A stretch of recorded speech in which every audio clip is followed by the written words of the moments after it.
My name is Carson. Welcome to Thrifty Garage, a channel where we do everyday repairs, how-tos, and reviews. And in today's video, we'll be doing a review on this box cutter knife.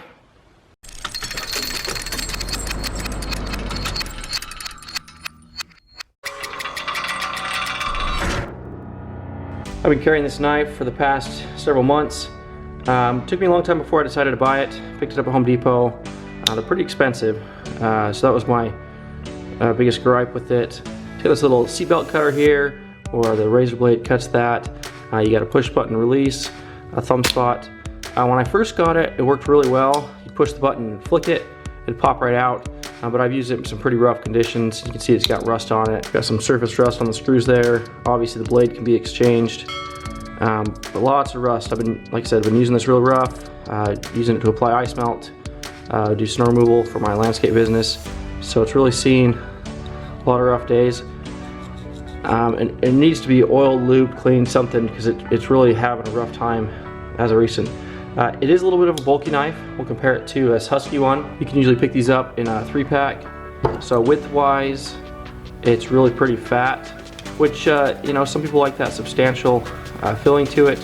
It does feel more like you know, a fixed blade knife or a foldable you know, large blade knife instead of a razor blade knife. Main reason I get these is actually for cutting sod. Amongst other things, I do box cutting and stuff with them. But one disadvantage in cutting sod is this little tab right here hangs up. This is the push button, and I feel like the body on this one's wider, but looking at it on camera, it doesn't look crazy wider. But for whatever reason, this one just doesn't slide through the sod very well. Sod's about 1 inch thick, and so I just need to be able to get the blade in and maybe a little bit further, and it cuts real nice, works real good for cutting sod.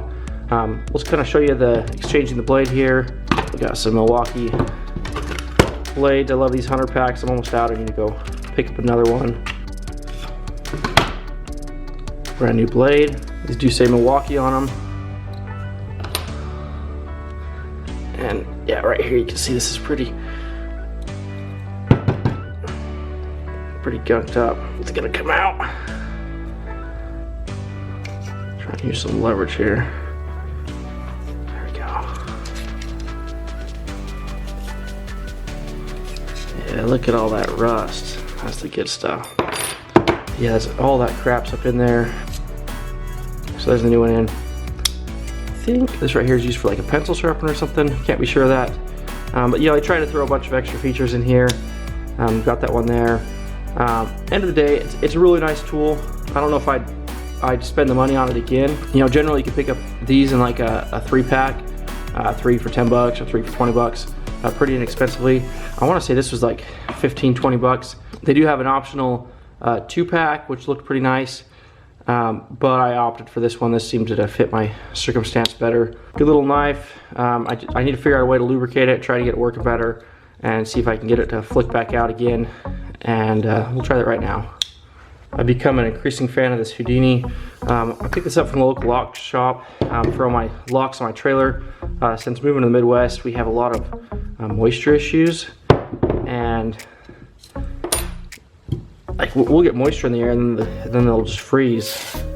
And you know, never in my life have I had an issue with that. But so using this Houdini kind of keeps the moisture out of things. So it works as a lubricant.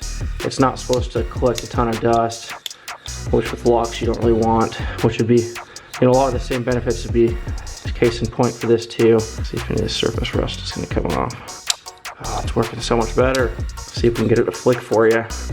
See, when I first picked it up, this isn't in the way. Yeah, like that. Get some flick action.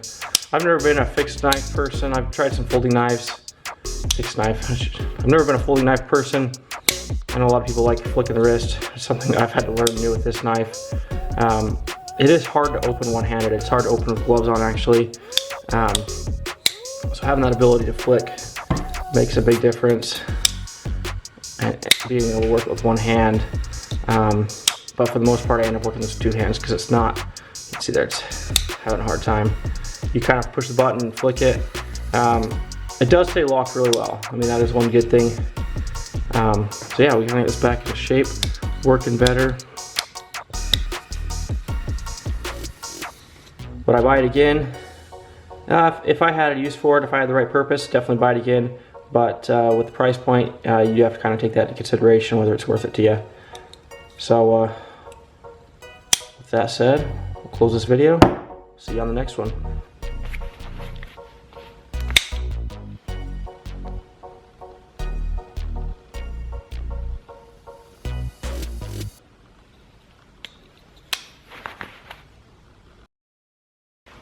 Thanks for watching this Thrifty Garage review on this Milwaukee knife. Hope you enjoyed it. If you did, I've got other review videos. Be sure and check those out. If you enjoyed it, subscribe to the channel. Questions or comments, leave them down below. And thanks for watching Thrifty Garage, and we'll see you on the next one.